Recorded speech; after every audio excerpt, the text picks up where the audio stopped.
the Two Idiots podcast.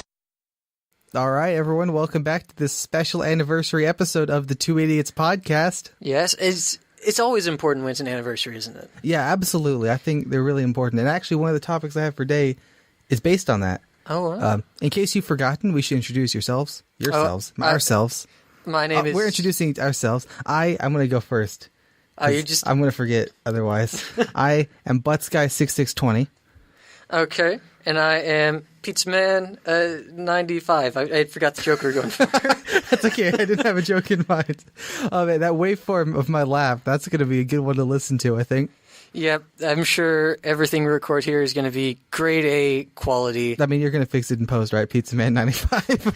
Is PizzaMan98 to you? Oh, you went up by 3 since I last remembered. Yeah. Hey. Much like this podcast, it goes up every time.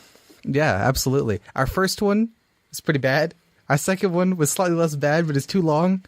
This one's going to go back to about the first one, I think. Yeah, probably, it'll be sign waveform out. And speaking of which, that's my first topic of the day is, it's been 2 years. Yeah, I wanted to talk about some of our favorite Two Idiots podcast moments.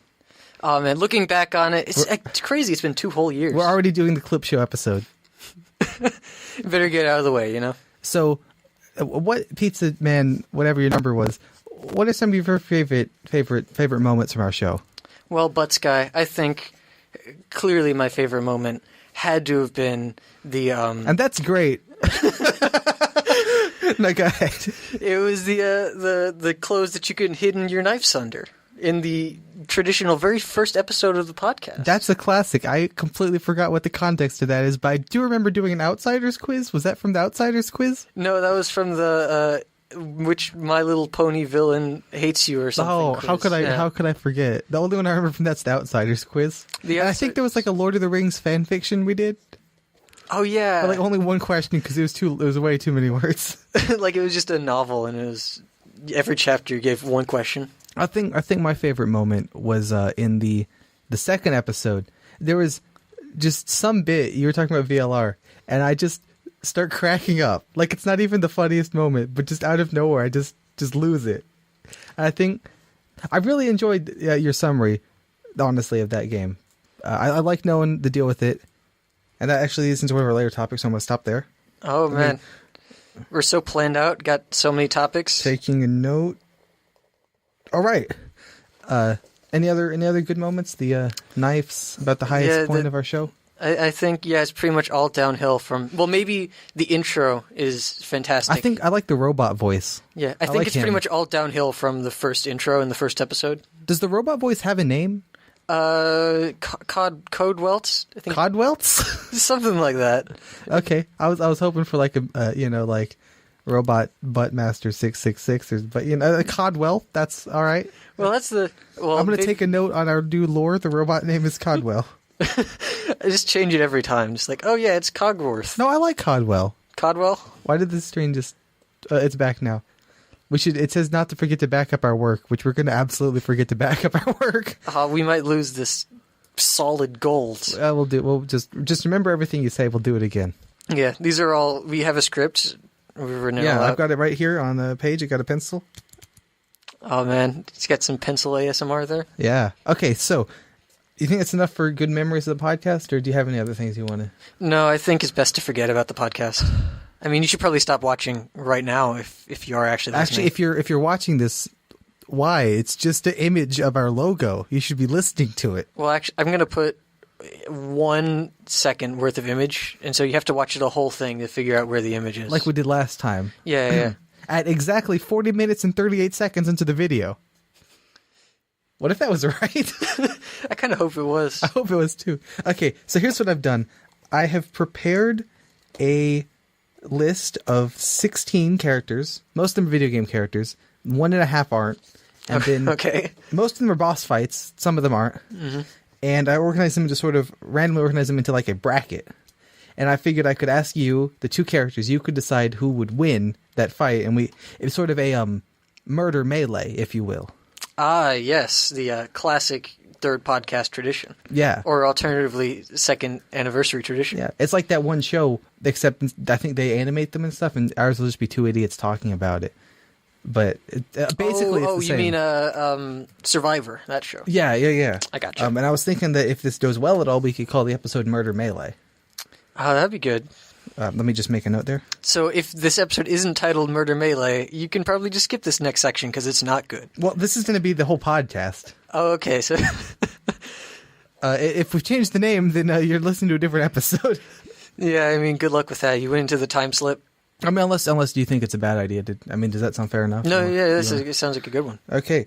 So you down? Absolutely. Okay. Do you want to hear the first matchup? I can't wait. Okay. Wheatley, Portal 2, specifically with bombs With bombs, okay. versus Killer Man. Okay, question. Does Wheatley have the big, the wall things to prevent the rockets? I'm assuming. Assume in these that it is the boss fight, right? So Wheatley would be in boss fight mode against Killer Man, also in the boss fight. Right. Okay. Killer Man, of course, from the hit game Illbleed. Mm-hmm. For the Wheatley from Dreamcast. Ninja Gaiden. Yes. Now, see, the interesting thing about these two characters is that neither can really die, because Killer Man is obviously already dead, and Wheatley, he just gets sent into space. So That's a good point. Quite a long battle, I think. Killer Man, of course, just would not be equipped with the portal gun because, I mean, he would have his laser thing and maybe his special attack of a regular gun, but no portal gun. Right. I think just in pure size, Wheatley obviously has Killer Man beat out. Does he though? Well, I guess because he got the whole robot chassis thing. Eat your mic more. Your waveform's looking a bit low. Okay, there we go. Is that better? There, look at that wave. Those are beautiful now. Nice. I'm just going to be eating my mic this whole time. I think It'll be I really weird. genuinely do that. I think it'll sound decent. Okay, sure. I mean, it might not. I mean, It probably won't. only you can tell, faithful listener, that We're not going to listen to this. no, not at all. Right. Yeah, that's a good point, though. I mean, Wheatley does have, bombs and things, but Killer Man has more attack variation. Wheatley's pretty much just got the bombs.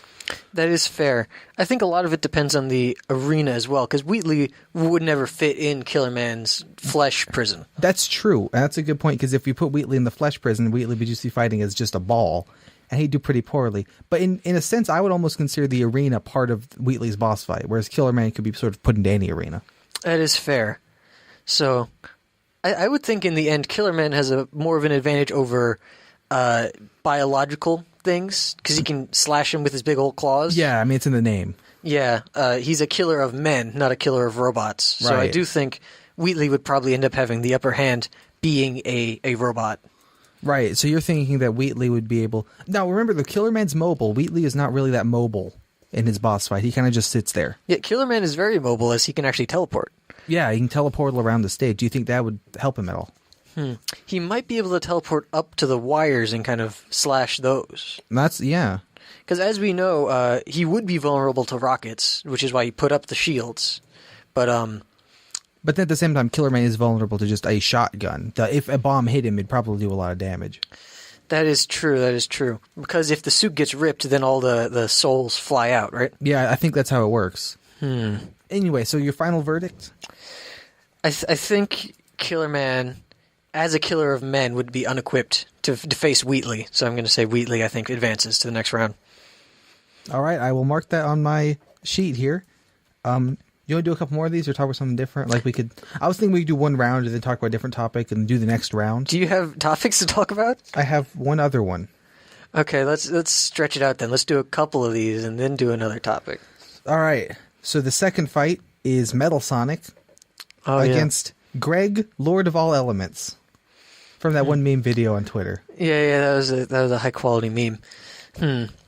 Metal Sonic, very touching death scene as well. That's true, yeah, but that was classic Metal Sonic. This is the current Metal Sonic, so he's not probably. Is yet. there an updated Metal Sonic lore that I'm unfamiliar with? Because I think in Generations there's like because in Generations there's two Sonics, right? Right. So I think there's one Metal Sonic that looks like classic Sonic and one that looks like regular Sonic. Okay, well I think the death scene was with classic Metal Sonic. Obviously. yeah, I mean, if you don't know that, then I mean, you're not even a true Sonic fan. Yeah, exactly. Do you consider yourself a true Sonic fan? Always. Speaking of which, did you watch that guy? Any of that guy's videos? Yeah, the Did guy. you happen to watch the Bad Sonic RPGs video? I did watch the Bad Sonic. That's one of our topics, so hold on to that. Okay, I'll remember that. Also, I think I just pumped the mic, so that's going to be... Okay, no one will listen to this. That's fine. There's a similar issue in that one's a robot, but Metal Sonic has been known to just explode. That's true. So he is vulnerable. And Greg, the Master of All Elements, of course, features water as one of the elements. I think that... And Sonic, just regular Sonic, is classically weak to water, so Metal Sonic probably even more so. I was going to say, I think, the weakness to water, and as well as metal, he's probably weaker to water. You know, he can rust or whatever. I think Greg, Lord of All Elements, is definitely having the upper hand here. You think so? I mean, what are your opinions? Well, I mean, I think Metal Sonic's battle theme is maybe a little bit cooler. That is interesting. If there was a battle of the bands, maybe Metal Sonic might indeed have an upper hand, but I guess that's not super relevant to the actual fight, is it? right. So you thinking Greg? I think Greg would be. All right, Greg takes it. Okay, our next fight. If we ready for another one? I think we're ready. I think let's do brackets of 4, and then Okay, this is one of the ones. The characters in this are maybe a bit more controversial than the past 4. I mean, I did include Greg, who's not really a character at all. So there's that. all our jokes are relevant and funny. That's true. See, because Greg was one of the ones that didn't count as a video game character, but did count as a boss fight. Okay, This sure. next one does not count as a boss fight, but is a video game character. And the one following that is the half a character. Oh, okay, good. Dio, VLR, and Granddad. Oh, this is an interesting one because Granddad notably doesn't really do anything at all. That's true. He's mostly armed with a club, whereas Dio has bombs. Right, but he only has 4 of those, if I remember my lore correctly. Yes, he only has 4 bombs, but there are also many clones of Dio to fight for him. Unless I were talking about Dio Prime as the only Dio. I just wrote Dio VLR. That's... Yeah, I mean, bombs versus club obviously is a better weapon advantage towards Dio, but it is the durability of the bombs. I mean, you have 4 of them, and he would likely blow up himself as well in the explosion. That's true. And also, I counted Granddad as half a character, because I think they did try to make a game or something, like with Mario and Fred. You know what I'm saying? You know, Yeah, there was a game. And he does do combat. I don't think Dio does combat in the game. He just sets up bombs. No, he just sets up bombs. I don't think you ever straight up fight Dio, or if you do, I think he loses. Yeah, I think you punch him at one point. That's about it. Yeah, so there is that. You know, Granddad would be armed with regular weapons, or just the club. But I mean, also, as revealed in the Christmas Comeback Crisis, the killing a Figment versus killing a person such as Dio is a different process. that's true. But remember that this is taking place presumably in the real world, where the Figments would be vulnerable. Oh, that is fair. I think here Granddad would obviously be a fan favorite. It would be the one people would be rooting for. That's true. So that might sway the battle one way or the other in a staged performance, such as, is this going to be a television show? This Right. So if this is like a wrestling match, they'd probably give it to Granddad because he's the crowd favorite. right, and no one likes Dio. I have no idea what the context for these fights are, by the way. Okay. If you want to choose a context, like, is it like a wrestling kind of thing, or is it like a Hunger Games kind of thing? I think this is going to be a professional wrestling type scenario. Okay, fair enough. Where they slightly rig the matches, but not enough so that it's like obvious they rig them. Okay, so that's not really wrestling then. That's not really wrestling, no. But what you're saying is like the public opinion of a character might affect their performance. Yeah, I think it very well might, even if just in the form of encouragement. Right. Okay, that makes sense. But then Dio does have a grand mission to carry out, and so his purpose as well. Grand mission, yeah. Oh man, look at my laughter waveform. It's like spikes. That's always good, yeah. Just big spikes on the waveform graph is what we need. That's what you want, yeah. Yeah, just max it out as much as possible. Unlimited waveforms. All right, so Dio and Granddad. Who are you thinking? I've been stalling because this is a tough match. We stalled Killer Man as well. You were pretty fast with Greg, and I don't blame you because I agree Greg probably could. He is the master of all elements. Oh yeah, all elements. But Dio and Granddad, I feel like, are both a little underpowered. So it's interesting that they fought each other. They'd definitely be having a hard time in the next round. Yeah. Especially Dio if his bombs are depleted. Yeah, that's a good point. Like, Wheatley's got infinite bombs. Greg has infinite elements. Dio has 4 bombs. Yeah. But If he wins this, he might be out of luck next time. If you look in VLR lore, out of the many timelines where either Sigma or Dio wins, only one has Sigma winning, and the rest are all Dio. That's a good point. I don't know if that's true, but we're going to say that it is. And that's official Two Idiots podcast lore? Yeah, that's canon.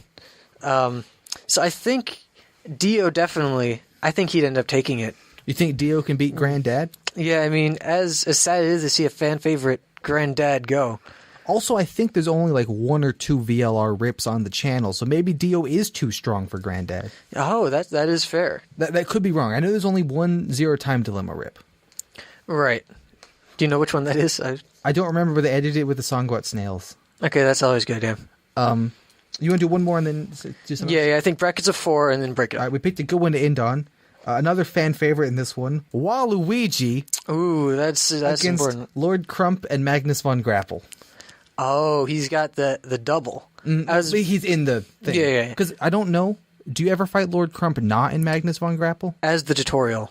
So that'd be a pretty easy. Pretty poor contender then. Is this the Magnus von Grapple 2.0 or? I just wrote Magnus von Grapple. It's up to you, I guess. Which one do you think he'd be more likely to bring to this murder melee? You see, I would imagine Waluigi is such an intimidating character, you'd have to bring the 2.0. Okay, that's fair. I will mark that in. 2.0. And thinking about the characteristics of the Magnus von Grapple, he has rocket-powered fists, Right. which are obviously very good, and he can vacuum up the audience and shoot him out. But all the audience has already left because Dio beat Granddad. Oh, it's a. You didn't think that was going to matter, but it did. Secretly. Look at that waveform. Oh wow! There we go. We maxed it out. Okay, sorry. Go ahead. You see, we were talking about Von Grapple, but I mean, the main weakness, he is paper. That's true. Obviously, in a world of paper, he holds up a little bit better, but Waluigi notably doesn't read books, and in fact, eats books as well. That's true. And also, if you'll notice, the letter on his hat is not even a real letter, which implies he can't even read.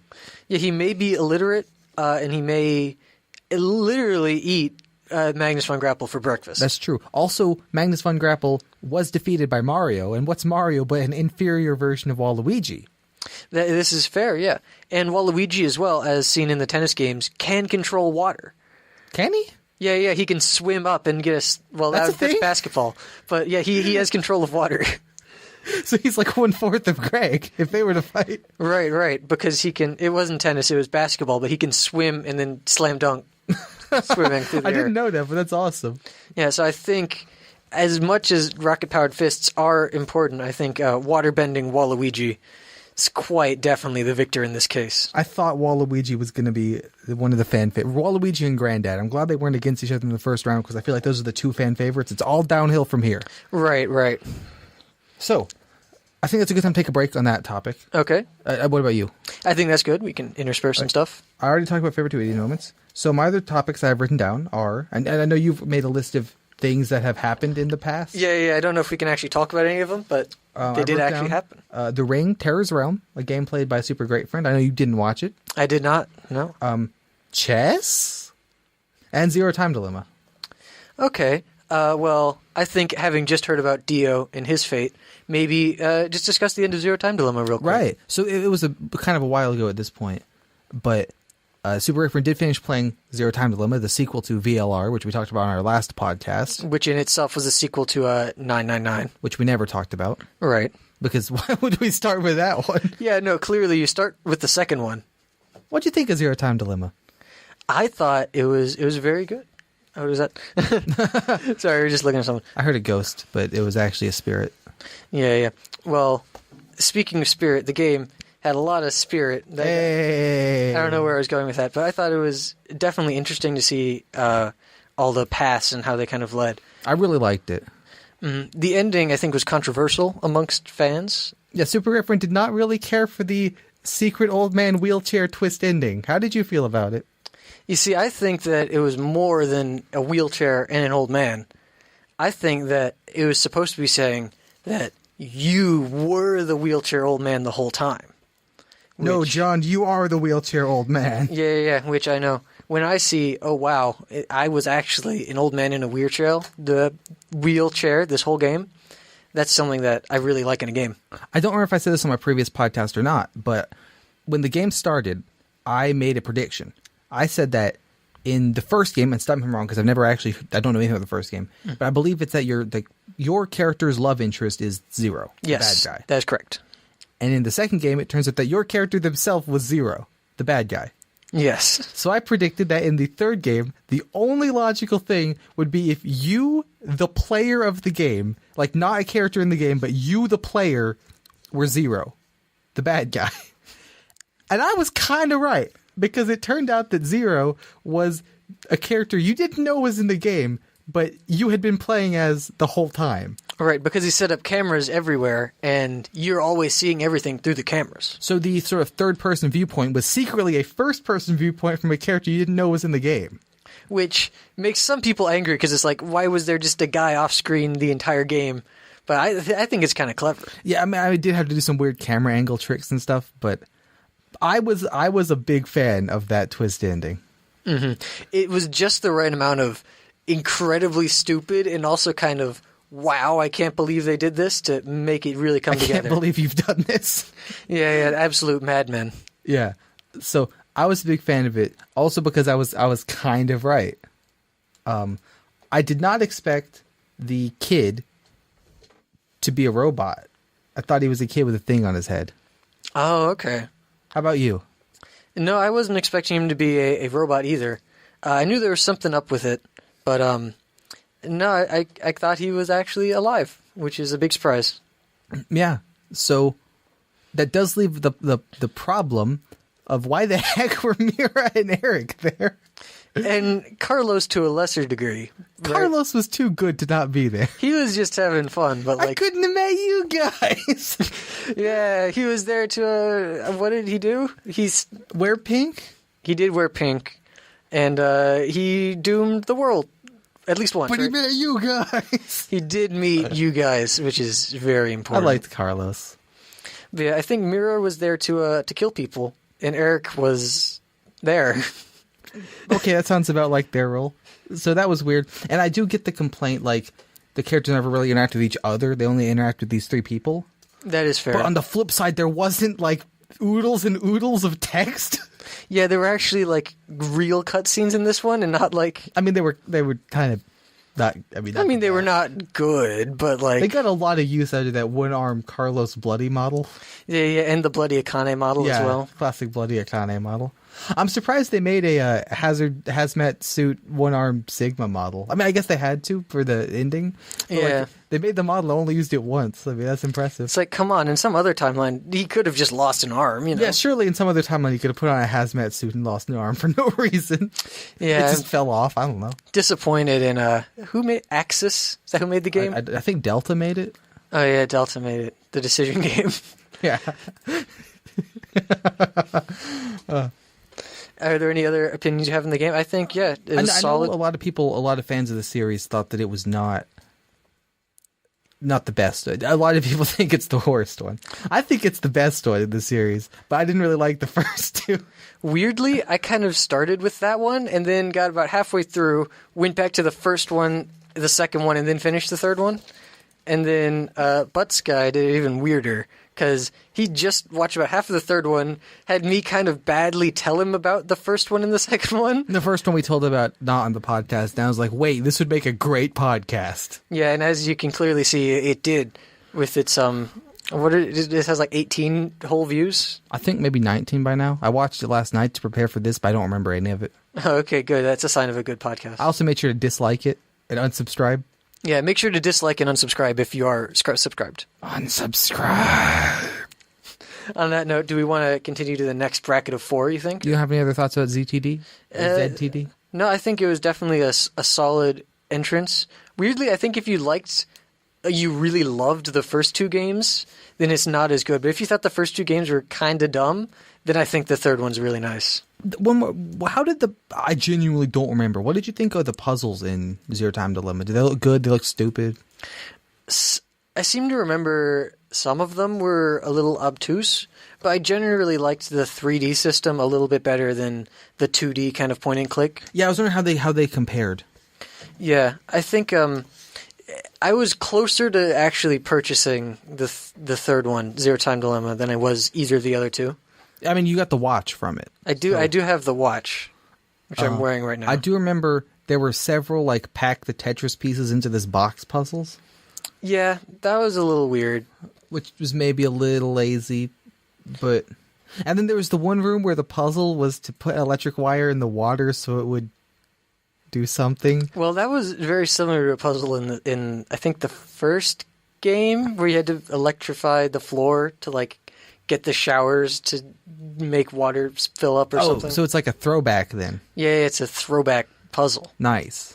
Okay, I guess Anyway, the puzzles aren't the strongest part of those games, but yeah, that's true. But they are there, and it is sort of because I've seen some complaints that the puzzles weren't great, and I'm like, well, other games didn't look great either.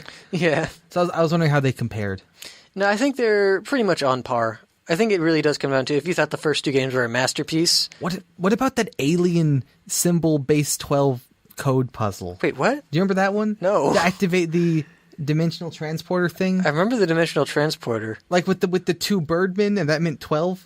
Oh, were those the ones that they put under the cards, the yeah. wristband? There was a puzzle with the cards. You had to figure out what each one meant, like what the numbers were.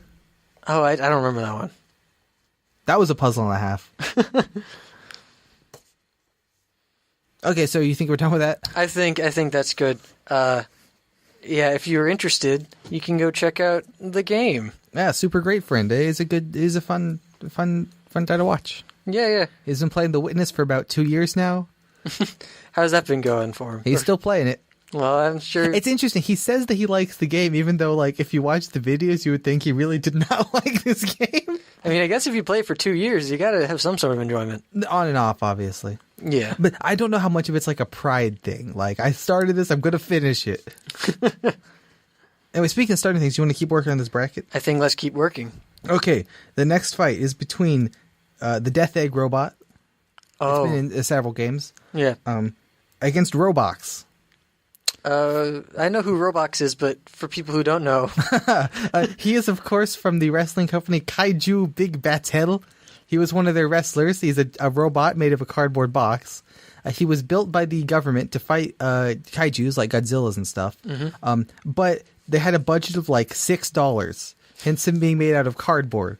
In his first fight against some other monster, he won. But in every subsequent fight he's been in, he's lost because of the degradation of his parts. His cardboard parts. That said, I'm assuming this fight takes place with Roblox, the original. Oh, Roblox Alpha. I think I sent you a video, and he's like a single pixel in the corner. Like the video's recorded in like worse than potato quality. That's good. But he is a wrestler who dresses as a cardboard box robot and fights. Do you remember Kaiju Big Battle? I do. How could I forget? He fights Kaiju other Big Battle? kaijus. Right, like the chicken noodle soup man. Yeah, or Super Dimensional Slug. Mm-hmm. And Death Egg, he's the size of a moon, right? Am I remembering that correctly? Oh, no, not the Death Egg itself. Oh, the okay. Death Egg robot, the one that looks like Robotnik, and like it's the final boss of I think Sonic 2, where it kind of jumps around at you. Oh, I think I know what you're talking about. It has like the metal mustache kind of thing. Yeah, and it has like it has the mustache. It looks just like Robotnik, and it kind of jumps around and shoots its hands at you. Mm. It appeared in, I think, Generations brought it back as like the first boss, and it was really easy. Okay. I think... Okay, this is definitely a battle of the robots here. A lot of our contestants seem to be robots. I like robots. Robots are I didn't good. put in anything from Robot Arena because I thought that was too stupid. I tried to make them at least things that you might have heard of. Roblox, not so much, but other than that. I do think Roblox, like beta Roblox with fresh armor, it'd be very hard to take down. I mean, canonically, Roblox is the size of like a Godzilla or something. So Roblox actually has the size advantage in this fight. Right, Roblox definitely has a size advantage. And even though the Death Egg robot is jumping around... and shooting missiles and things. And shooting missiles, Roblox could probably, kick him and that would do quite a bit of damage. That's true. And as a professional wrestler, if he kind of held down the Death Egg robot, he'd have a lot of trouble firing off missiles in that close quarter. Or jumping around. Or jumping around. So I'm thinking Robox definitely has an advantage in this fight. The Death Egg robot is also notably very slow. Right, which could let, He kind of slowly stomps his way across the platform. A careful leg sweep by Robox would definitely be helpful. But much like Dio, going into the next round, his armor is going to be a little bit degraded, so it might be difficult. Right, yeah, because it canonically even, in Robox's first fight, he won it, but at a great cost. You know? Right. I think he only appeared in a handful of fights. I'm guessing it's because the cardboard box costume fell apart. He's criminally underused as a character. Yeah. All right, so Robox? I think Robox is advancing.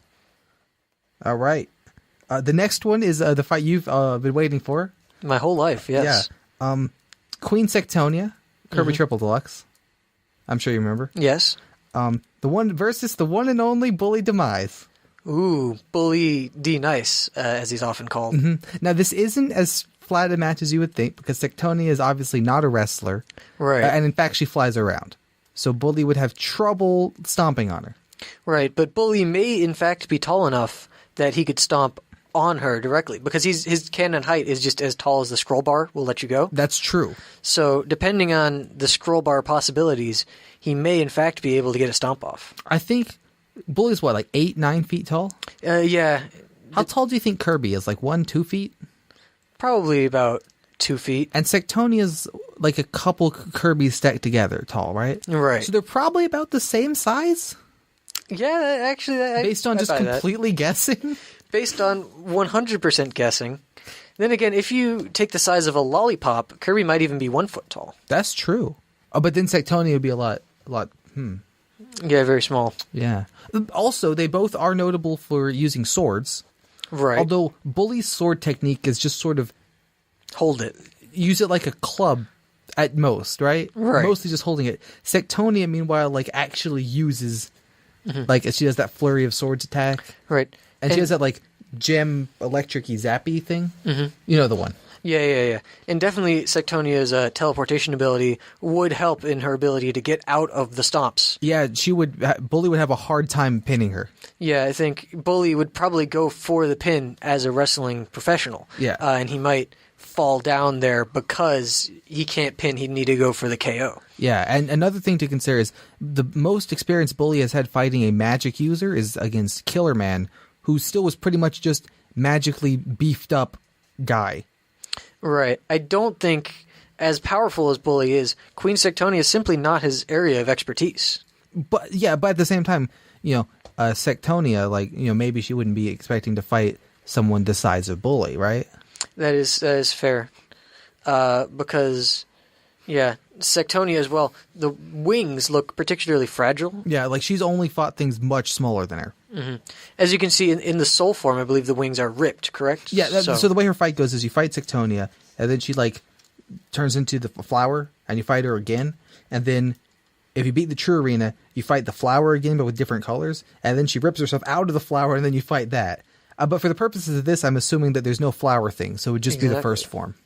So I think it would definitely be a tough fight. I'd pay to see this fight. I think this would pull the crowd back after the shocking loss of Granddad.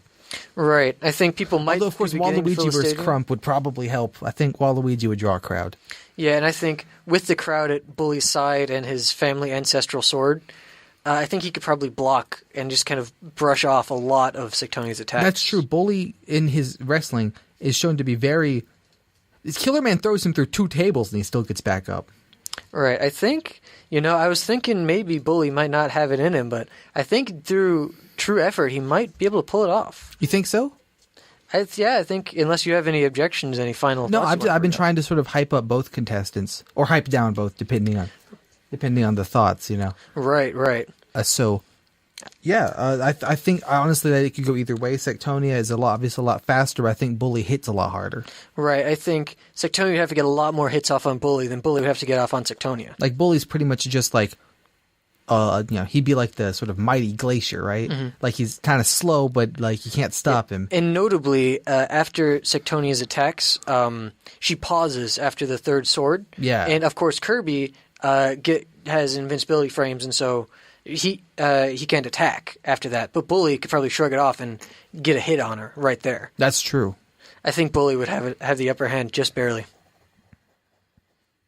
Man, imagine if the game had gone like that. Instead of Kirby, just like Bully shows up. Just the hero of the lower world. A big tall wrestler guy. Yeah. Okay. This next one is got another robot in it. Okay, as it well should. Yeah. Francis, Super Paper Mario. Okay. Robot SpongeBob from Battle for Bikini Bottom. Okay, this is an interesting one. Robot SpongeBob, first of all. Well, does he have I guess he has a size increase, Yeah, right? because he takes up like the whole sort of room. Well, depending on how big you classify Plankton as. Well, it can be even relative to SpongeBob. Robot SpongeBob's a lot bigger. Right, but depending on... Because sponges and crabs are particularly small, so it may not be as big as we think it is. That's true. I mean, if the chum bucket is literally just a bucket, the robot's the size of a bucket. Yeah, which is very small. And if we compare SpongeBob's pineapple to the chum bucket, it might be very tiny. That's true. But let's work on the assumption that the robot is as large as it appears. Okay, that's because notably it doesn't have many attacks. fair. Right.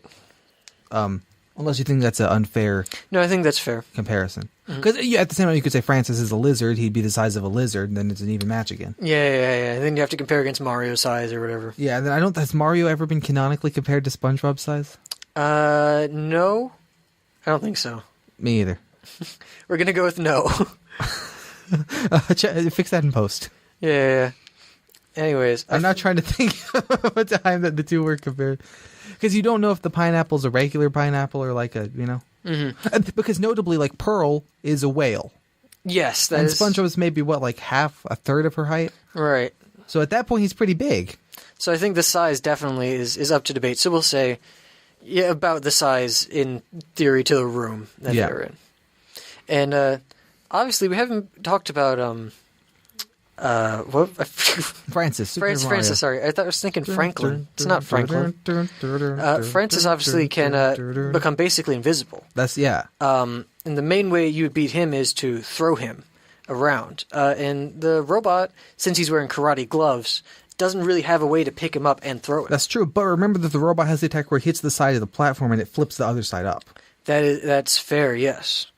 And also, to defeat the robot, you'd need to hit the individual, the holes. That's true. Doesn't Francis have like a tongue attack he could maybe do that with? He does. It'd have to be a very long tongue. As well, are the arms physically connected to the body of the SpongeBob robot? I think so. I don't remember. Because if they aren't, since he can eat a full Bowser, he could probably eat a full arm and spew it right back and literally slap SpongeBob like Yoshi in the style. face. I think the arms are connected, though. I seem to remember them being connected. Well, still, though, he might be able to pull him in, and then the elastic of the arm would slap him back. That's true. And I do know that the robot does not have legs, notably. Right. And, of course, the small plankton bot that flies around in the SpongeBob fight would be hardly useful at all against... I wasn't even thinking that would be in this. I would think it'd be just Robot SpongeBob. Okay. Well, in that case, yeah, it would be... I think it would be hard for Robot SpongeBob, notably with not a massive amount of AI, to beat Francis. That's true. He only has, like, 2 attacks, like the choppy attack and the say karate attack. Right. And Francis, as well, can... make the pixels, such as Tiptron he made. That's true, but Tiptron doesn't have any combat power at all. Fair, but he could apply that, and maybe, if he had time to prepare, build a more offensive machine. Okay, that's a good point. But you do know, at one point there's a sort of quiz show where Francis kind of gets teleported in, and you fight him if you picked him as the answer. Right. I'm thinking more like that. Like, he just shows up and is fighting this robot. That's fair. In that case... Yeah, I think he would also be motivated by the fact that it's another robot that he didn't make, so he might want to try and assert his dominance over the robot. Or like disassemble it to find out how it works. Yeah, I think Francis would definitely get the upper hand in this fight here. All right, cool. But there's one more. Asgore. Asgore, yeah. And you knew that he was going to be in this. Yes. The character I don't have to say. I already know him, but just for fun, say it anyways. Who's it going to be? It's going to be, I think it's going to be the first Goomba from Mario World. You're absolutely right. It's President Haltman. Of course. Yes, you see, I got it right exactly like I knew. Asgore versus President Haltman. In the battle thingy. Because, like, that's how you fight him in the boss fight. Yeah, in the battle mech. So I assume he comes with that. Mm-hmm. The very first thing I think about here is motivation. Asgore, notably as in his original game, doesn't really want to fight you. He'll only fight out of necessity. That's true. Whereas Haltman will literally just do whatever he wants for money. And assuming there's prize money at this tournament, I assume that there is. He'd probably be very motivated. But consider, Haltman canonically has a soul. Do you think it counts as a human soul? Is it a human? It is twisted. But I don't know that if it's twisted matters, though. I think each soul just has soul power regardless of its intentions. I mean, for Stardream's soul to happen, there has to be a Haltman soul. Yeah, so Haltman canonically has a soul. Conceivably, this could be the seventh soul needed by Asgore. So he could have a good reason for fighting. That is fair. One thing to take into account, how much EXP do you think Haltman has? I do not know. He is in the robot armor as well, so it'd be more like the robot's attack power, though. Right, that is actually fair. Having devoured planets, though, I'd imagine he'd have gained quite a bit of power. And if because canonically the amount of damage you deal is based on your intentions, right? Right. And like you said, if there's prize money, Haltman is all about that. Then again, does he really need the money, though? Because one of his attacks, literally, he just throws money at people. Who cares if he needs it? Do you think he minds? I think just to show off his solid gold suit, Asgore, obviously a formidable foe, but I think Haltman would pretty easily be able to just use his suit and pretty much drill him away or fire large statues of gold at him. Yeah, that's a good point too. Haltman, but then Asgore does have like that attack where he spits fire everywhere. Mm-hmm. That could be hard to Haltman's attacks are all fairly easy to dodge in some sense. The thing about Haltman, though, is he doesn't need a dodge. As you can see in his attack, he can take a lot of hits from Kirby before going on the ground. But that's Kirby, not like a fire wizard. That's fair. Do you think Kirby has more power than Asgore? I don't think Kirby hits very hard. I think Kirby's thing is that he just like keeps trying. Interesting. I mean, what do you think? I don't think Kirby would, like, even with Hammer, I don't think he would hit. Each hit isn't really that strong. It's that he can keep hitting. Yeah, I was kind of comparing the sword power of Kirby to Asgore's lance, which obviously isn't quite a comparison, but it takes very many hits for for Kirby to defeat him using sword. That's true. That is a good point. Mm-hmm. In many of Asgore's attacks, if you're moving, you automatically dodge them. And so Haltman's always going to be moving around. That's true, and he would laugh a lot. He would laugh a lot, and I think that would maybe get on the nerves of Asgore and kind of psych him out a little bit. Or if Asgore really didn't like Haltman much, maybe he'd be more inclined to try to fight. Yeah, that is fair. I mean, I think Asgore would definitely think Haltman was like really greedy and not a super good person. No, I don't think anyone really thinks Haltman's a fantastic person. I mean, I do. Yeah, I mean, obviously I do, but I'm a Hulkmaniac, which is a term I just made up and I hope it's not a real thing. And not to be confused with a Hulkamaniac. Yeah, that's different. Yeah, I think definitely interesting one. But as Haltman has to know a thing or two about fighting to take over these huge planets. That's a good point. And he's had many successful invasions in the past. He's probably got some experience. Yeah, and Asgore notably hasn't gone out of the underground, whether that's for morals or for he couldn't beat the humans. I mean, we don't know. That's true. So I do think Haltman using all his force and his drive to show off how rich he is would probably be able to push through. Okay, so that's Haltman is going to take that fight. Yeah. No. Also, we're about a little over halfway through the podcast now. Are we? Yeah. How long do you want this episode to be? I don't know. We have like 2 max hours, but that was a little bit too long last time. So 2 hours was too long. Do you want to just keep going with this then, or do you want to talk about something else? Maybe we can. Keep How interested are you in the murder melee? This is very interesting to me. Like legitimately though, are you actually? Do you think it's? No, yeah, I think this is fun. Because you were doing that, and I think this is the stupidest thing ever, boys. Well, it is, but that's the fun of it, isn't it? Yeah, like I said, I tried to pick characters that you would at least have some idea of, and that wouldn't be too over or underpowered. Yeah. Like notably, I didn't put like Stardream in here. Yeah, that would have just been he's multi-solar system level. Simply too powerful. Yeah, and I didn't put like a Goomba. I did put Dio as it, but Yeah, I mean, and like Granddad. I thought World 1-1 Goomba was going to come back. He should have. Maybe he's the secret final boss. Is that the first round, or is that half of That the was the first round. We're done the first round. Okay, I think we can finish the tournament then, and maybe at the end, if we have extra time, we can do a little closing session. Yeah, let's finish the tournament, and then maybe we can talk about something else. Because we've already kind of gone over a lot of the pros and cons of these characters, so we can probably. That's true. These will probably be faster. The next round, if you remember, is Wheatley versus Greg. Wheatley versus Greg. Again, Greg having the water power would be very good against a robot, but Greg a lot less durable than Killer Man. That's true, but consider at one point during Wheatley's fight, a sprinkler system goes off, and Wheatley does not seem to care at all. Oh, that is true. So maybe Greg would simply not have any power against Wheatley. Yeah, I mean, and Greg is the Lord of all elements, so really that's only 4 elements. Right. Like, for example, neurotoxin probably isn't one of them. Bombs as well, not an element. He might be able to use air to push them back. That's true. But he has the bomb shields. Right. Now, obviously the neurotoxin thing we didn't mention against Killer Man because I don't think a ghost would care. Yeah, ghosts don't care about neurotoxins. But, Greg might. I think he's probably human. Yeah, I think Greg, the Lord of all elements, he'd have a hard time trying to penetrate Wheatley's core. But that said, you make a good point. Greg, with his elemental attacks, might actually, in some aspects, have more variety of attacks than Killer Man. Oh, in variety, he definitely wins. But I think if Killer Man's slashing and hacking at the cables couldn't beat it, I think just using fire or simple earth would have a lot of hard time getting there.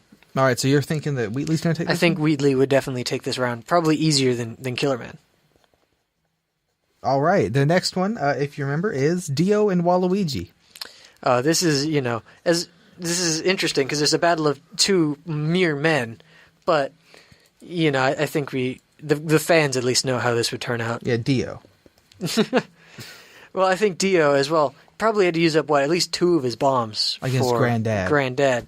And so, does Waluigi care about bombs? I think Waluigi is very affiliated with bombs. Yeah, notably in Mario Kart Double Dash, the unique weapon for Wario and Waluigi is the bomb. Yeah, and that goes off a lot quicker than Dio's bomb. That's true, yeah. But bombs don't even have like a code that you have to hack to turn them off. Yeah. So I think it may even turn out that as Dio's planting his bombs, Waluigi just throws another bomb at the bomb, and then Dio's gone. Yeah, so you're thinking Waluigi clearly wins that one. I think because Dio just barely managed to scrape out against Granddad, and also I think the fan favorite Waluigi couldn't lose to someone like Dio, who had already beaten a fan favorite Absolutely. Granddad. Dio's not going to do 2 upsets. No. Okay, and then it's your 2 favorites that we just talked about, Haltman and Francis. Haltman and Francis, both interesting characters. Francis, I think, is slightly better equipped than Asgore to actually be taking down Haltman, simply due to the fact that he can eat and throw projectiles much like Kirby can. Yeah, that's true. Interestingly, I've just noticed both of these characters are very known for making like robots and stuff. Right, so again, both robot-powered. Francis might be looking into that. It would be interesting to see how this happens. Also, another thing, he can go camouflage, which in the Kirby universe, as seen by the Archer power, if you're going camouflage, you are actually invincible. Oh, yeah, or like the Ness power. Yeah. Sorry, the Sans power. Yeah, Sans power. So I think that Francis, while probably less powerful than Asgore, when defeating Haltman specifically, might be a little bit more powerful. You think so? You think that's interesting because you make a good point. Francis would probably not as strong as Asgore, but maybe he's better equipped for this particular fight than Asgore was. Right, because I think his ability to dodge and then his ability to eat the stars that come out or the Suzy statues. That's true because the stars actually in the game do a lot of damage when they hit. Yeah, that's a lot of damage. So that's a lot of damage. Yeah. Oh, if only Phil Swift was on here. I should have put him on. Well, he would have to be in the multi-solar system tier, though. Against like Stardream and stuff. Mm-hmm. He flex seals the Stardream cracks. I think Phil Swift would probably be OP even in that bracket. Yeah, because he could probably just flex seal your heart valves closed. All right, you're breaking my heart, but I'm putting Francis through. I'm breaking my own heart too. It's definitely a sad one. Last one of round 3: Bully, Demise, and Roblox. Bully, Demise, and Roblox. Both wrestlers. Both wrestlers. I think Bully's in his element here, taking down Robox. Plus, as we've already established, cardboard armor, very damaged. That's true, but consider, Bully is used to being the bigger man in the ring. Robox is quite a lot bigger than Bully, even damaged. That is fair, but I think his spiritual meeting with Andre the Giant tells him a lot about how to interact with people who are bigger than he is. Oh, so you think that's going to give him an advantage? I think that might give him an advantage. I think that he can probably attack the feet and make Robox trip, because they're already pretty damaged from his fight with... That's a lot of damage! Because the main damage of the Death Egg robot would be at the feet level. That's a good point, yeah. The Death not many things on this list are the same size as Robox. Yeah, so Robox, despite the massive size advantage... he'd have a lot of trouble taking Bully down, I think. All right, fair enough. Dude, no, Bully is coming out of a fight, a really tough fight. He might be worse for the wear. You think that would matter? That might he'd probably be pretty tired, but, well, then again, he always loses money every month for sword oil payments. So he might, That's true. I don't know what that has to do with anything. No, I'm saying so he might, assuming fights are taking different days, he might be down on his luck, have a little bit less money, have a little bit less time to prepare. That's a good point. Do you think that would matter, or do you think Robox is just too out of it? Ooh, I don't think it would be a stomping, pun intended. Hey. But I want to say Bully, but I think, Robox... Then, canonically, Robox lost the second fight. Yeah. But canonically, Robox fought against two Godzillas. Yeah. Death Egg Robot, I don't know. Would it do as much damage as a Godzilla? That's fair. And this is a kaiju big battle Godzilla. Yeah, kaiju big battle. Yeah, it's a wrestling Godzilla. Mm-hmm. I don't remember what he actually fought. Yeah. But, yeah, I mean, Canonically, Robox only ever won one fight. Right. And kaiju big battle canon. Which is obviously 2E8's podcast canon. Yeah, well. This is actually an offshoot of... They don't know that it is, but it is. Yeah, we're getting sponsored by Kaiju Big Battle. If only, right? Yeah. Do they still exist anymore? I don't think so. Their website doesn't look like they do. And I think another reason, Bully fights for good, right? When he comes back, he fought for his purpose for the King of Ling built, and then he left. I don't know if him facing Robox would really have that same amount of motivation.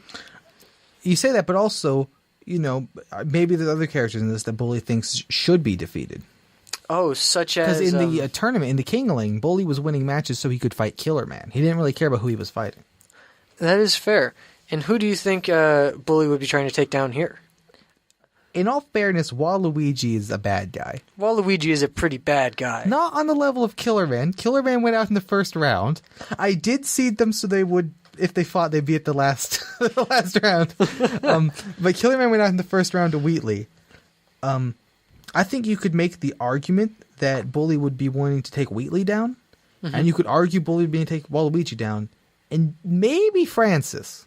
I mean, they all are villains in the game you play. Right. Francis is just a big nerd, though. That's true, but he doesn't impede your progress.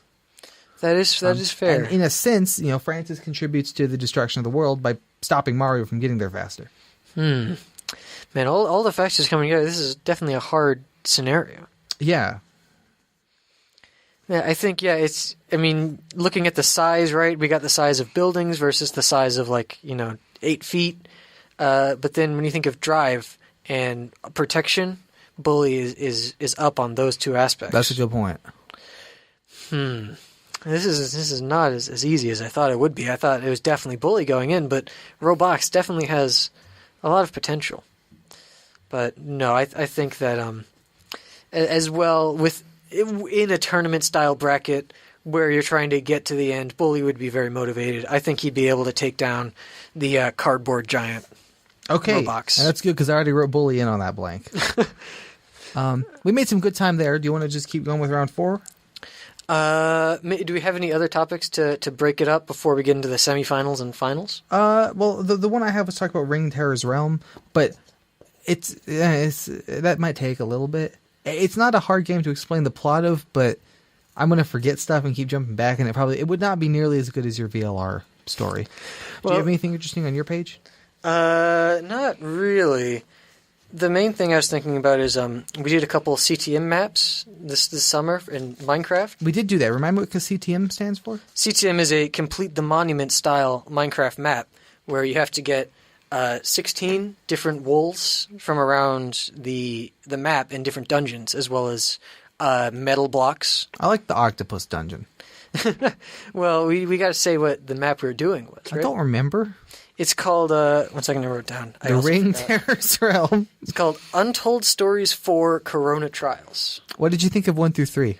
1 through 3 were great. I definitely played them. Yeah, me too. They were definitely the first 3 of this series. Yeah. That's a 2E's podcast tradition that we always jump in at about the third or the fourth one and then go from there. So, what did you want to say about this map? No, I was going to say maybe comparing them to... I know you didn't play it, but I played as well a map by the famous Vetches called Inferno Mines, which is a very similar style. Which is your favorite of the whole series. Yeah, definitely. But I thought it might be an interesting idea to, if you have any opinions on the CTM genre and its inclination towards hard difficulty. I like CTMs. I like Minecraft.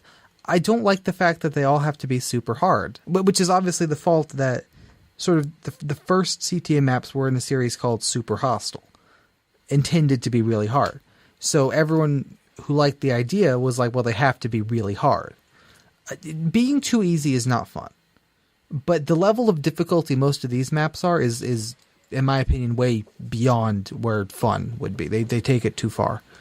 I actually at one point started trying to make my own map. It didn't really get very far, but you remember that? Yeah, I do remember And I was that. going to call it, and I thought this was funny, and Pizza Guy did not think it was funny at all. I wanted to call it Subpar No Style. See, now you think it's funny. Well, it's just because I know. You see, I was thinking when you first said that you were just making fun of Vetches, but you were really making fun of yourself because you can only make terrible maps. Yeah, that was the idea, was that it sounded like... Because everyone who makes these maps, it's like, evil territories. Unforgiving landscape. Very challenging map. Yeah, all this so stuff. I would call mine something that sounds like Super Hostile, but is actually insulting my own map. And I had all the dungeons, for the most part, planned out and stuff. But it turns out making a map is hard. Yeah. I mean, similarly, we came up with a map about a haunted kind of amusement park carnival type thing. Oh, yeah. We have all the dungeons mapped out for that, but yeah, it's very difficult to make. So that's why I think it's always good to shout out good CTM maps because they take a while to do. Oh, yeah.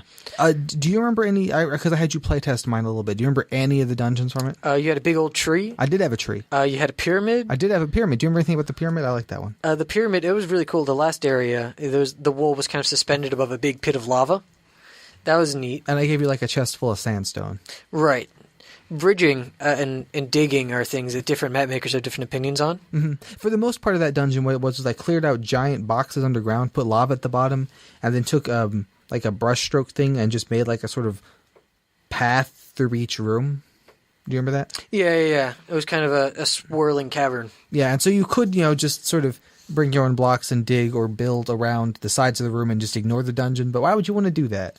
Yeah, I mean, that's the thing with CTM maps is that you have to balance the path. The main path is being fun, and you want some difficulty. But if it's too difficult, then it's not fun, and you bridge. Because one of the cool things about Minecraft for this is that, unlike most games, if the regular way to do it is too hard, you can usually build your own way around the outside to do it. Yeah, you can always cheese it. Not always, but usually. Okay, yeah, that's true. Very often you can cheese it if you hate doing things legit. Yeah, which of course I do. Mm-hmm. Do you remember the other ones? Did you have a favorite one of the ones that you played in the demo? Of the ones I played in I really like the pirate one. That one was a fun one. Yeah, it was like I had a pirate ship, and you fought your way through the deck of the ship, and then you kind of went underground into a cave, and then at the bottom of the cave there was like a lake with like an upended pirate ship, and the wool which you were trying to find was on the mast of that pirate ship. Right. I think I had blazes shooting and like burning down the ship underground. Yeah, dynamic levels are a very interesting thing you can do in a Minecraft-like setting, where you can have the level physically change as it goes on through explosions or fire. So. Yeah, like the way I did it was like when you get to the ship, you fight through the hull, and there's a sign that's like dig down, and if you dig down below that spot, you fall into the underground cavern. Mm-hmm. But you might not know to dig there if you hadn't read the sign. Right. But I wanted to just mainly address like the kind of differences between the Untold Stories Corona style map and that kind of difficulty level versus a traditional Avetches. Well, the Corona one was really fun playing with two people. There were a couple bits I would not have continued playing if it was just myself. Right. It used teleporters, and it was the best use of teleporters I've ever seen in one of these maps. But it still kind of bothered me because I really like having rail lines through all the areas. Mm-hmm. And it was definitely actually faster to get places with the teleporters. But I didn't get to have my rail line through all the areas I'd beaten. Right, that's always kind of a fun thing. And in Inferno Mines, you did have rail lines everywhere. Yeah, you actually made some really cool rail lines. Right, like over big canyons and big ravines and stuff. So that's kind of... But again, you're in for a lot more of a long haul if you're not using teleporters. Yeah, like if the map requires you to make rail lines, for one, it's going to be a huge map. And two, it will take longer to get from A to B. Right.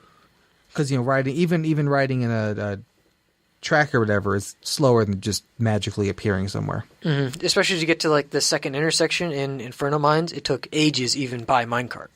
So what was your favorite area in Inferno Mines? In Inferno Mines, that's a hard one. There were a lot of interesting landscapes kind of in Inferno Mines. I don't know. I think the areas I think of first are the ones I don't like as much. That makes sense. Which ones did you not like? I think the weakest area of the whole thing was...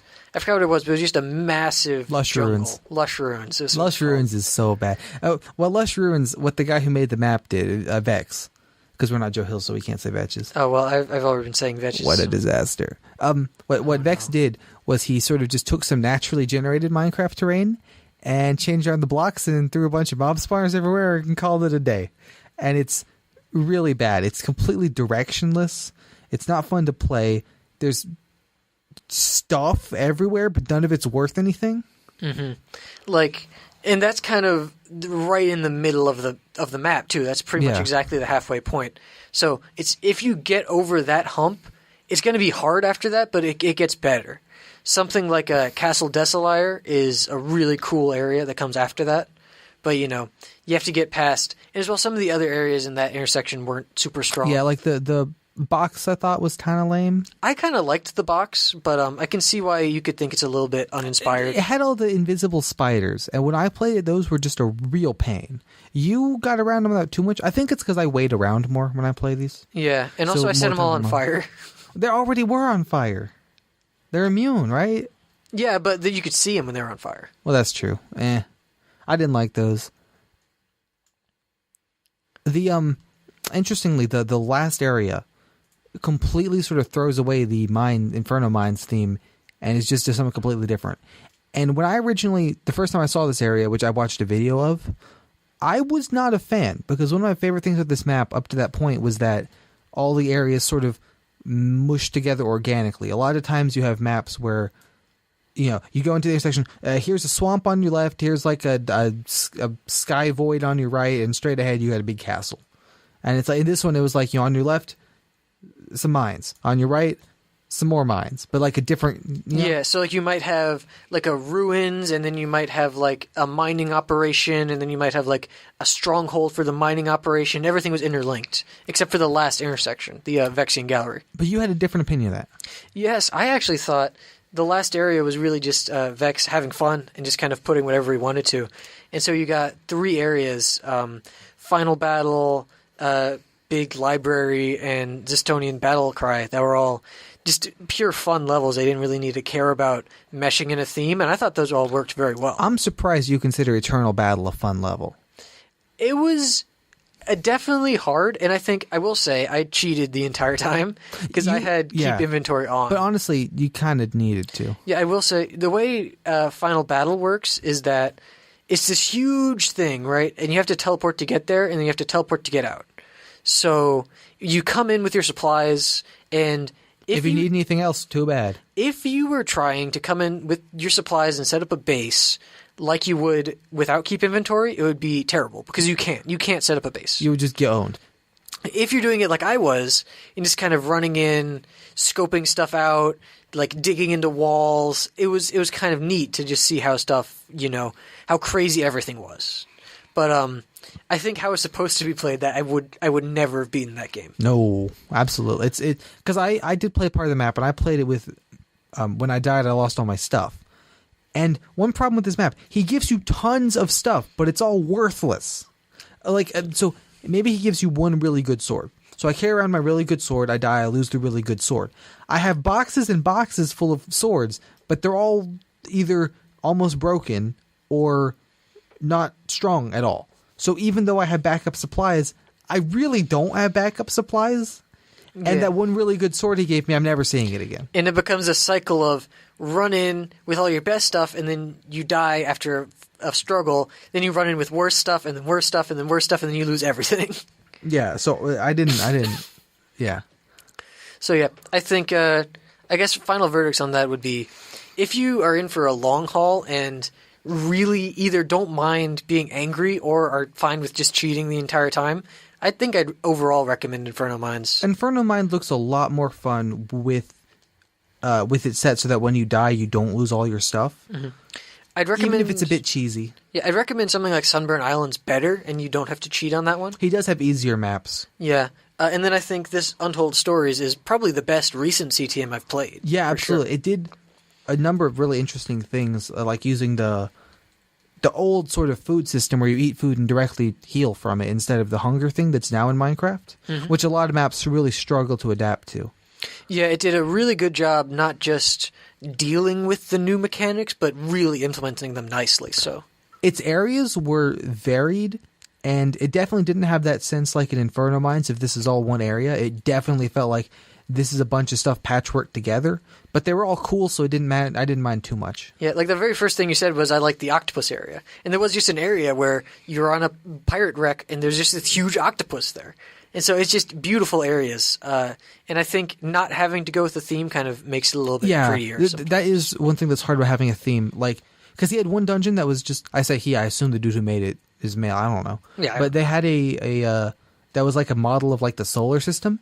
And it looked really cool. It was kind of a terrible dungeon. Yeah, because you couldn't figure out where to go. But it looked really cool. And if he was trying to have any kind of theme to the map, that would not have made it in. Exactly. So, I mean, different maps are for different tastes, but I think both are definitely worth, congratulating the effort put in. There were a couple of duds, I thought. Both the deep, dark dungeons were kind of lame. Yeah, they're. I mean, you can't, make all the dungeon perfect or anything like that. Yeah. I liked. This was also the only map I've seen recently, or like that I can think of off the top of my head, that has like a science lab area that isn't a Portal ripoff.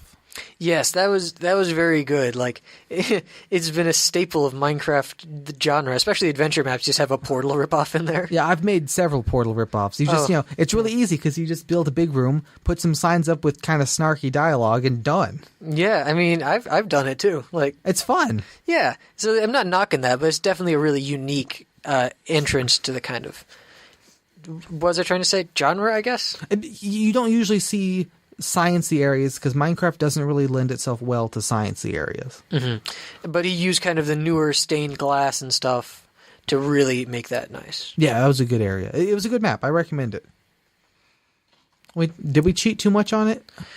We didn't cheat at all on that map. We did, except for being two people, we didn't cheat at all on the Corona Trial one. Sweet. I thought we'd cheat a little bit.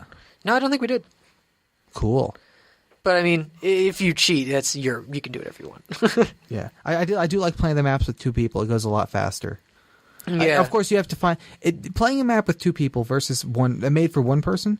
At first, is harder because the resources you're given are meant for one person, and you have two people. Mm-hmm. But once you start being able to make your own resources, everything gets easier. Right. So it's just kind of finding that balance, and it's just whatever's fun. All right, you want to get back to the bracket thing? I think, yeah, maybe we could do the semifinals, and then, I don't know, maybe all the right. finals. Wheatley versus Waluigi. Waluigi.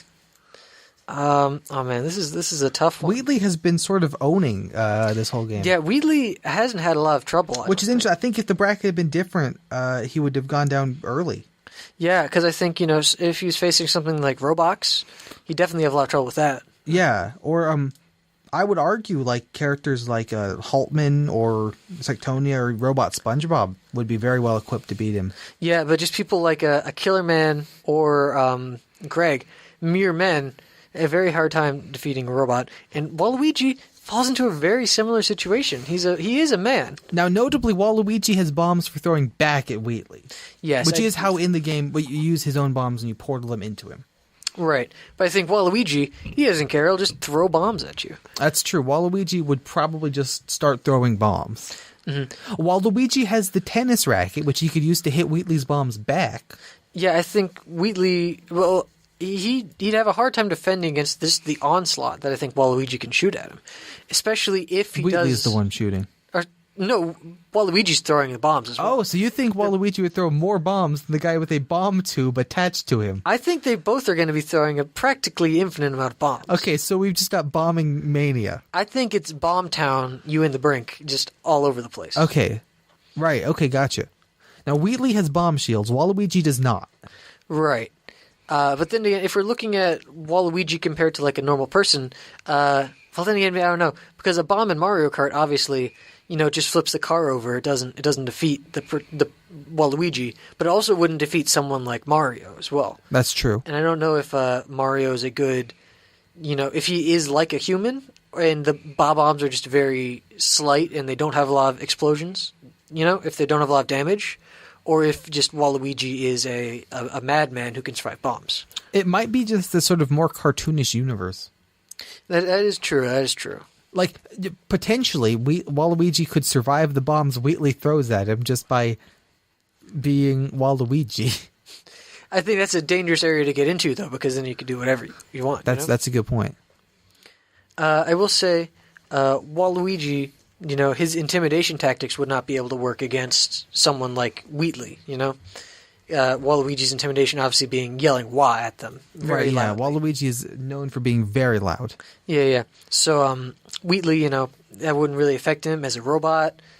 Well, then again, maybe it would because Shell is unnotably doesn't say anything. Yeah. So maybe having someone yell at him unnerved Wheatley at some points in the game, but maybe having someone constantly shouting at him would work to... Because Wheatley is known for talking a lot. I know that his boss fight dialogue is longer than the actual time limit of the boss fight. Right. And Waluigi, while not a man of many words, is a man of about one word, but he says it a lot. Right, so that could be something. Definitely clashing personalities. I don't think they'd get along. No, which is good. Yeah, it would be an intense fight of bombs and screaming. Who wins, Wheatley or Waluigi? Okay. Wheatley is used to someone clever fighting him, Shell, right? Right. But Waluigi, notably, not very clever. I think Waluigi's brute force would really push him to the top. His brute force, his bombs, and also he could swim up to over Wheatley and bomb over his shields as well. I think that'd be helpful. All right, fair enough. Francis and Bully Demise. This one I think is going to be a lot easier fight for Bully. I'm not going to, not spoil anything, but I think Bully wins this one hands down. Bully, he can channel his third eye that Jesus told him about to see Francis when he's camouflaged. That's a good point. I hadn't even thought of that. Yeah, I think Bully, even when he's inside Francis, he'd be able to stomp on Francis's internal organs. That's a good point. Which would be very difficult for Francis to potentially use his sword. Inside Francis, yes. So I don't think there's much of a fight here.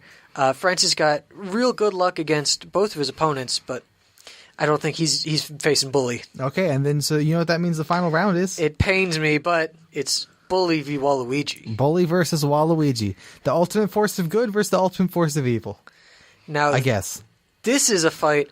Both opponents very evenly matched, I think, here, where they both have stomps, as notably as in Assist Trophy and Brawl, Waluigi stomps you into the ground and hits you. They both have their weapons, Waluigi's golf/tennis racket and versus bombs. And bombs as well, versus Bully's sword. But I was going to equate Waluigi's bombs to Bully's fire Jesus powers that he can kill people that's with. true. You forget that he has those. You forget. Also, that would probably make defeating Cardboard very easy. So I think that's a good point. When he was battling Roblox, we forgot to incorporate that, but I think he definitely made the right choice. Yeah. I forgot about Bully's fire power. Also, they're both very tall, but notably Waluigi is very scrawny, and Bully is not. It's really a battle of speed versus brawn here. I think. Yeah, isn't again it? with the comparison, Bully, as the mighty glacier, Waluigi is more of the a speedster type. Probably Right. can't take as many hits, but he moves quickly. I'm gonna be honest. I think maybe 1 or 2 stomps would probably break Waluigi's pale body. I like, think frail. Waluigi would probably snap in half if he was under attack from Bully. Yeah, so he would really need to focus on staying away from Bully using his long-range bombs. It would definitely be an interesting fight to watch, but I think in the end, it'd be Waluigi's own cockiness that gets to him when he thinks Bully's down for the count, and Bully stomps right on him, right in half. You think Waluigi would get the upper hand, think he's won, and then Bully would come back? I think, Bully, notably after meeting with Andre the Giant / his parents / maybe Jesus as well, True. could get a second wind, and in fact, right when Waluigi thinks he's down for the count, come right back. Gotcha. So you think Waluigi would beat him and then turn to celebrate, maybe shout a bit, and then suddenly Bully stands back up, knocks Waluigi down.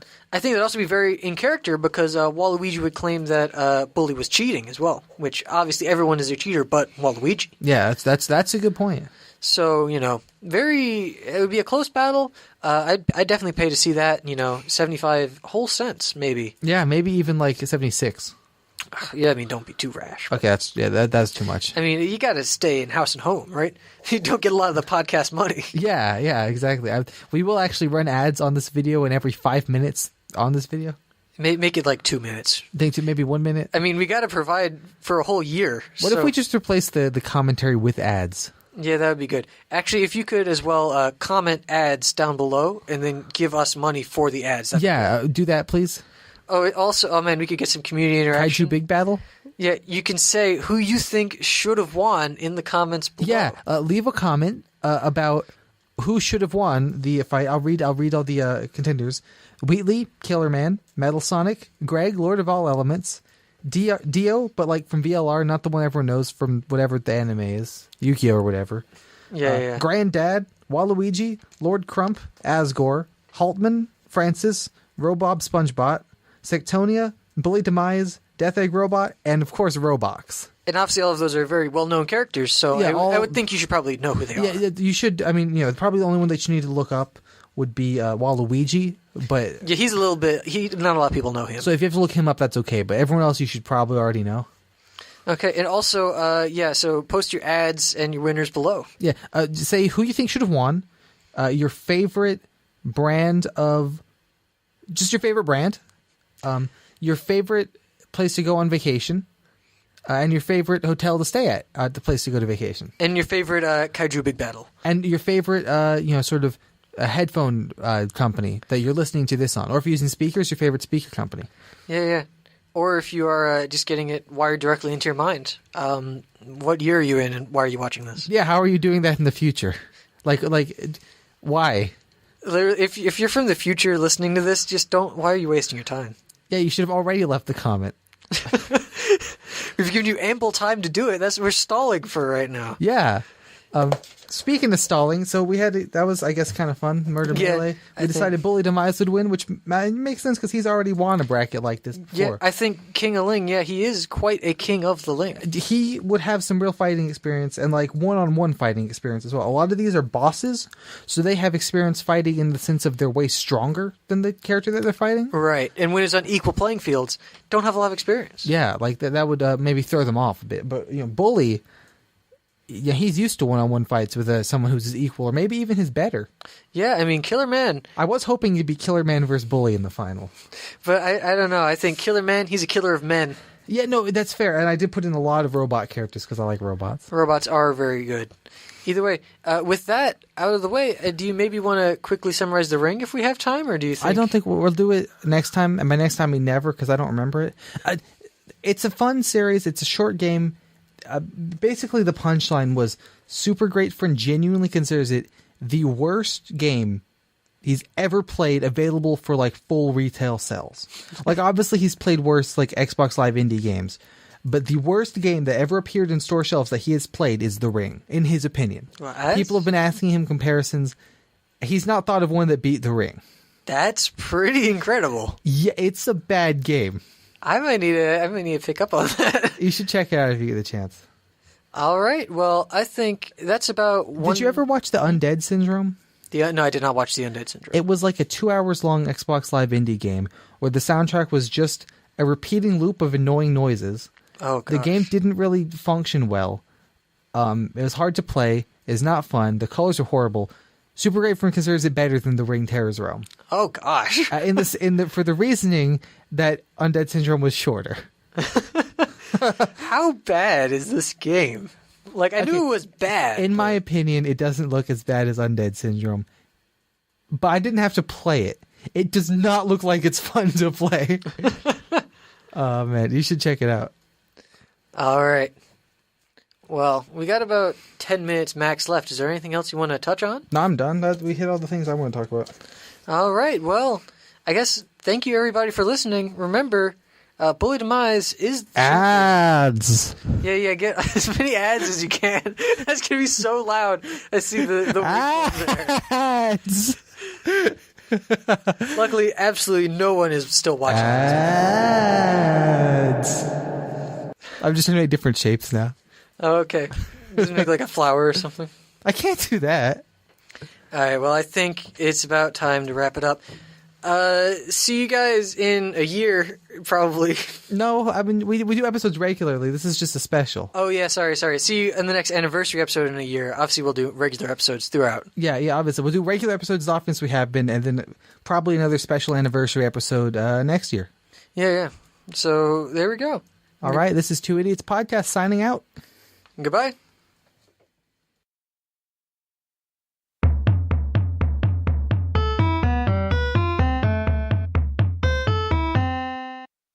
Thank you for listening.